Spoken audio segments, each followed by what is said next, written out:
നിങ്ങൾ I think most of you ആയിട്ട് എനിക്ക് നേരത്തെ ഞാൻ ഇതുപോലെ സംസാരിച്ച് പരിചയമുണ്ടെന്ന് തോന്നുന്നു. ഇന്ന് ഞാനിവിടെ വന്നത് എനിക്കെതിരെ അല്ലെങ്കിൽ നമുക്കെതിരെ എടുത്ത ഫേക്ക് കേസിന് ബെയിൽ എക്സിക്യൂട്ട് ചെയ്യാൻ വേണ്ടിയിട്ടാണ്. What was A fake case? നിങ്ങൾക്കൊക്കെ ഓർമ്മ ഉണ്ടായിരിക്കും. ഞാൻ ഷാജ് കിരൺ എന്ന് പറയുന്ന ഒരു വ്യക്തിയുടെ ഓഡിയോ റെക്കോർഡിംഗ് വരെ കേൾപ്പിച്ച് ഞാനൊരു പത്രസമ്മേളനം നടത്തിയിട്ടുണ്ടായിരുന്നു HRDS ഓഫീസിൽ വെച്ച് കഴിഞ്ഞ പ്രാവശ്യം. അതിൻ്റെ പേരിൽ നമുക്കെതിരെ എടുത്തിരിക്കുന്ന കേസ് എന്ന് പറയുന്നത്, നമ്മൾ എവിഡൻസ് ടാമ്പർ ചെയ്യാൻ ശ്രമിച്ചു, ചീറ്റ് ചെയ്യാൻ ശ്രമിച്ചു, കലാപശ്രമം ഉണ്ടാക്കാൻ ശ്രമിച്ചു, പിന്നെ what is that wrong message സൊസൈറ്റിക്ക് കൊടുത്ത് വിഷയങ്ങൾ ഉണ്ടാക്കാൻ ശ്രമിച്ചു. ഇതുപോലെ എത്രയധികം ഫേക്ക് കേസാണ് മിസ്റ്റർ പിണറായി വിജയൻ എനിക്കെതിരെ എടുത്തിരിക്കുന്നതെന്നറിയാവോ?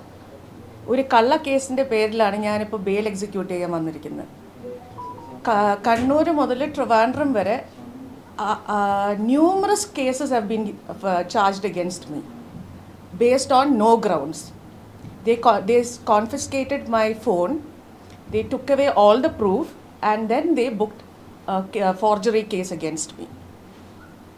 ഇങ്ങനെയാണെങ്കിൽ ഒരു കോമൺ പേഴ്സൺ അല്ലെങ്കിൽ ഒരു കോമൺ ഹ്യൂമൻ ബീയിങ് ഈ കേരളത്തിൽ എങ്ങനെ സർവൈവ് ചെയ്യും?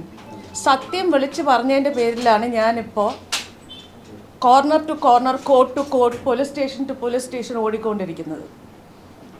അപ്പോൾ സത്യത്തിന് ഇവിടെ വിലയില്ലേ? This is what I want to ask. ഇന്നിപ്പോൾ ബെയിലെടുത്തു. അതാ ഞാൻ ഈ പറഞ്ഞ കലാപശ്രമം, ഫോർജറി. ഞാൻ ആ റെക്കോർഡിങ് കേൾപ്പിച്ചതിൻ്റെ പേരിൽ ഒരു ടീം വന്നിട്ട് എൻ്റെ ഫോണെല്ലാം കോൺഫിസ്കേറ്റ് ചെയ്തിട്ട് എനിക്കെതിരെ കേസ് എടുത്തിരിക്കുക.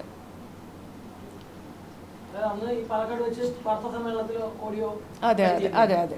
ആൻഡ് ആ സമയത്ത് ഓഫീസിൽ പോലും ഇല്ലാത്ത അജി കൃഷ്ണൻ എന്ന് പറയുന്ന HRDSൻ്റെ ഫൗണ്ടർ സെക്രട്ടറിക്കെതിരെയും കേസ് എടുത്തിരിക്കുക. He was nowhere in the scene. So ഇവിടെ ഉള്ളവർ എങ്ങനെ സർവൈവ് ചെയ്യും? I don't really understand. ഒരു എക്സ് മുഖ്യമന്ത്രി കാരണം എൻ്റെ ജീവിതം, എൻ്റെ കുടുംബത്തിൻ്റെ ജീവിതം, ഒരു സ്ഥാപനത്തിൻ്റെ ഭാവി എല്ലാം is in danger. He tried to ruin all of us. All our families are affected. ഈ മുഖ്യമന്ത്രി അധികാരത്തിൽ നിന്ന് പോയതുകൊണ്ടാണ് ഇപ്പോൾ കേരളത്തിലേക്ക് മടങ്ങി വന്നത്. 100% അത് തന്നെയാണ്. ബിക്കോസ് ഇനിയിപ്പോൾ പോസിബിലിറ്റീസ് ഉണ്ട്, തിരിച്ച് ഇവിടെ സർവൈവ് ചെയ്യാൻ പറ്റും, നമ്മളൊക്കെ സേഫ് ആണെന്നുള്ളൊരു വിശ്വാസത്തിൻ്റെ പേരിലാണ് തിരിച്ചു വന്നിരിക്കുന്നത്.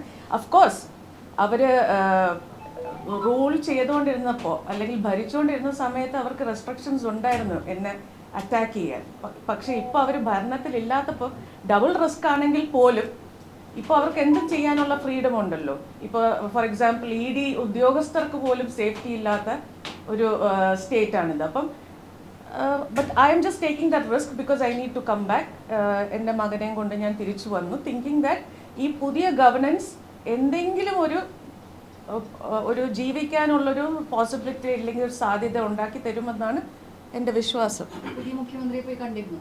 ഇല്ല, we are planning on thinking. Because political അജണ്ടയുടെ ഭാഗമായി എനിക്കെതിരെ കുറേ കേസ് എടുത്തിട്ടുണ്ട്.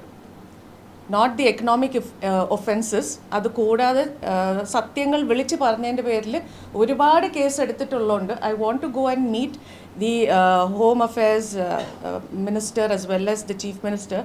ഈ പൊളിറ്റിക്കൽ അജണ്ടയുടെ ഭാഗമായിട്ട് ചാർജ് ചെയ്തിരിക്കുന്ന കേസസ് നിന്നും എനിക്കൊരു മോചനം തരുമോ ഇല്ലേന്ന് റിക്വസ്റ്റ് ചെയ്യാൻ വേണ്ടി we are planning to go and meet the ministers.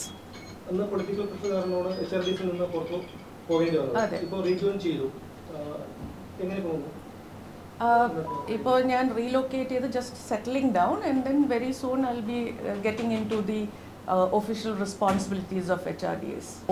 From ex chief minister ഒരു രീതിയിലും അങ്ങനത്തെ ബുദ്ധിമുട്ടുണ്ടായിരുന്നിട്ടില്ല. പക്ഷേ I was a part and parcel of every financial negotiations and activities. അപ്പോൾ ആ ഒരു പ്രൂഫും എവിഡൻസും എൻ്റെ കയ്യിലുള്ളതുകൊണ്ടാണ് സത്യം തുറന്ന് പറയേണ്ട ഒരു അവസ്ഥയിൽ എന്നെ കൊണ്ട് എത്തിച്ചപ്പോൾ ഞാൻ സംസാരിക്കാൻ തുടങ്ങിയത്. അപ്പോൾ അവരെന്നെ എല്ലാ രീതിയിലും ഒന്നീ ഈ വേൾഡിൽ നിന്ന് തന്നെ എലിമിനേറ്റ് ചെയ്യുക, അതല്ലെങ്കിൽ എനിക്കെതിരെ കേസുകളെടുത്ത് ഫേക്ക് കേസുകൾ ചാർജ് ചെയ്ത് എന്നെ ജയിലിലാക്കുക എന്നുള്ളൊരു അജണ്ടയുടെ ഭാഗമായിട്ടാണ് ഞാൻ ഈ കിടന്ന് അനുഭവിക്കുന്നത്. നമ്മളാരും ഒന്നും തുറന്ന് പറയാൻ പാടില്ല. മിസ്റ്റർ പിണറായി വിജയനെതിരെ ആര് സംസാരിച്ചാലും അവർക്ക് they have to face the worst in the world എന്നുള്ളതാണ് ഒരു അവരുടെ ഒരു മോഡസ് ഓപ്പറാൻഡി. ഇപ്പോഴും ജീവന് ഭീഷണിയുണ്ട് തോന്നുന്നുണ്ട്. ഇനിയാവാം, ബിക്കോസ് ഇപ്പോൾ അവർ ഭരിക്കാത്തതുകൊണ്ട് all the gundas are free to do whatever they want. So അങ്ങനെ ചോദിച്ചു കഴിഞ്ഞാൽ definitely there's a risk while living in Kerala. പക്ഷേ ഫൈറ്റ് ചെയ്യുക, ജസ്റ്റിസ് കിട്ടുന്നത് വരെ I want to fight and I will fight till the end. അതിന് if death is facing, I have to face death or I need to go through the worst situation, still ഞാൻ പിന്മാറില്ല. I will be fighting. ഇവിടെ കേരളത്തിൽ തന്നെ അതെ ഇവിടെ തന്നെ ഉണ്ടാവും. അന്ന് പാർട്ടി സെക്രട്ടറി MP ഗോവിന്ദൻ ഒരു മാനനഷ്ട കേസ് ഫയൽ ചെയ്യുന്ന കാര്യം പറഞ്ഞിരുന്നു. എന്താണ് അതിന്റെ ഇപ്പോഴത്തെ സ്ഥിതി? മാനനഷ്ട കേസ് ഫയൽ ചെയ്തു, അത് കോടതിയുടെ പരിധിയിലാണ്.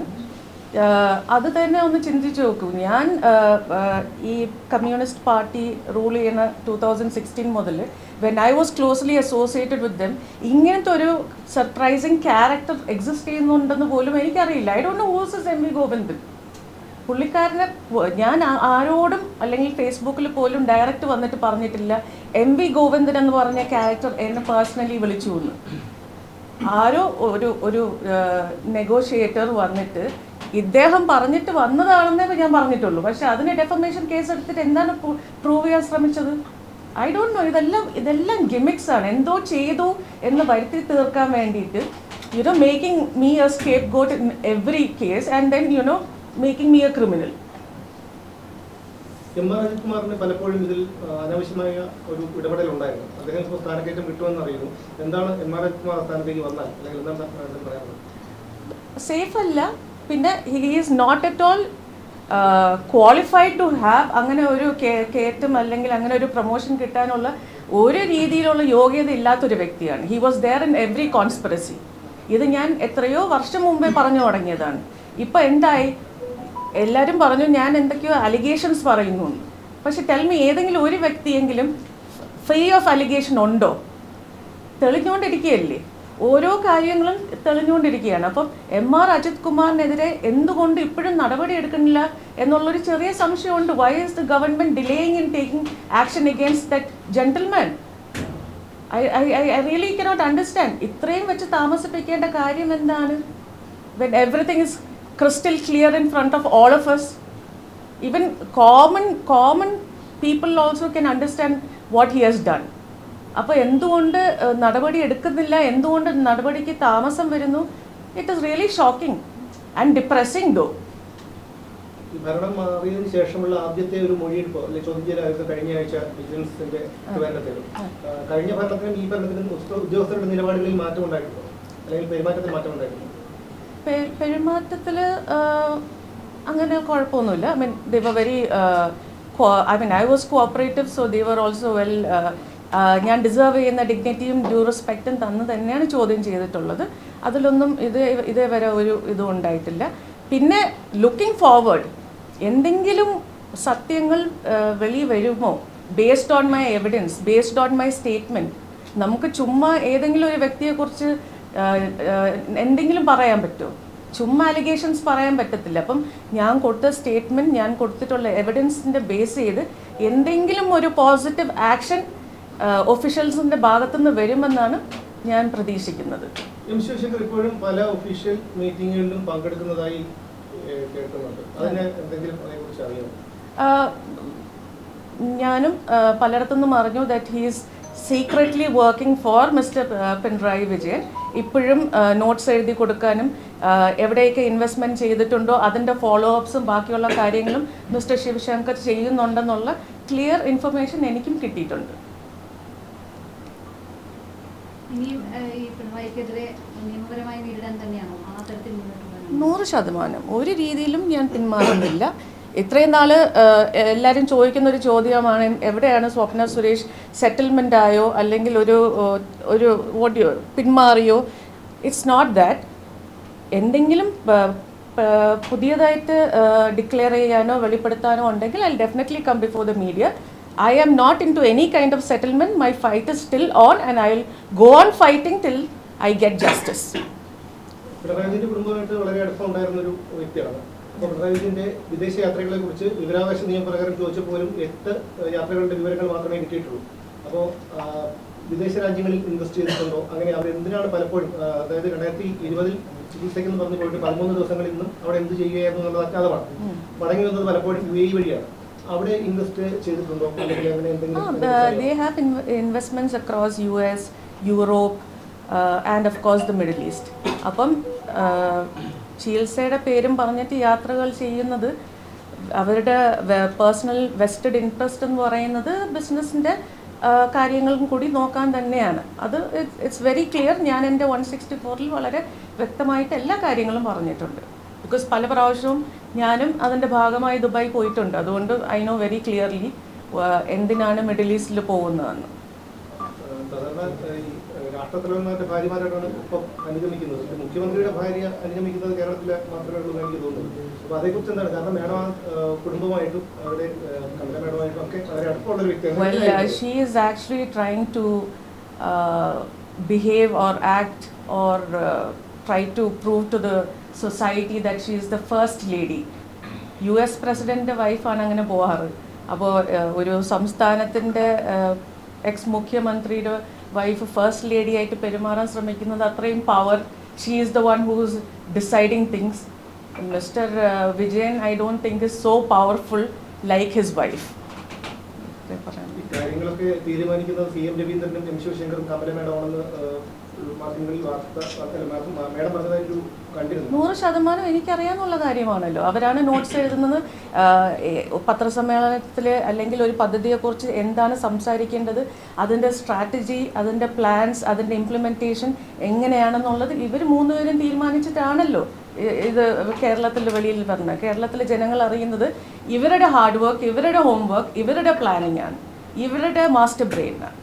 അല്ലാതെ Mr. Pinarayi Vijayan does not have that time and brain to actually prepare strategies and implement it, because he doesn't have all that time and the brains. It's ഈ 3 പേരാണ് ഇതെല്ലാം ചെയ്യുന്നത്. ഈ പിണറായി വിജയന്റെ മകൻ പലപ്പോഴും മാധ്യമങ്ങൾക്ക് മുന്നിൽ വരാറില്ല. പലപ്പോഴും ഒന്നുമില്ല, വീണയുടെ 2ാം കല്യാണത്തിന് പോലും വന്നതായിട്ട് കണ്ടില്ല. അപ്പോൾ എന്തുകൊണ്ടായിരിക്കും? ആ സമയത്തൊക്കെ അവരുമായിട്ട് നല്ല അടുപ്പത്തിലായിരുന്നു. അതുകൊണ്ട് ചോദിക്കുന്നതാണ്.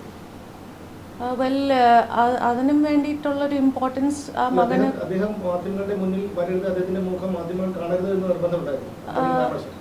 അങ്ങനെ നിർബന്ധമല്ല. It is basically he is not considered important in that family എന്നാണ് നമുക്ക് മനസ്സിലായിട്ടുള്ളത്. ഒരു രീതിയിലും ഒരു ഇമ്പോർട്ടൻസ് മകന് കൊടുത്തിട്ടില്ല. കൂടുതലും മകൾക്കും ചെറുമകനുമാണ് കൊടുത്തിട്ടുള്ളതെന്നാണ് നമ്മളൊക്കെ അത്രയും അടുത്ത് പെരുമാറിയുകൊണ്ട് നമുക്കറിയാമെന്നുള്ളത്.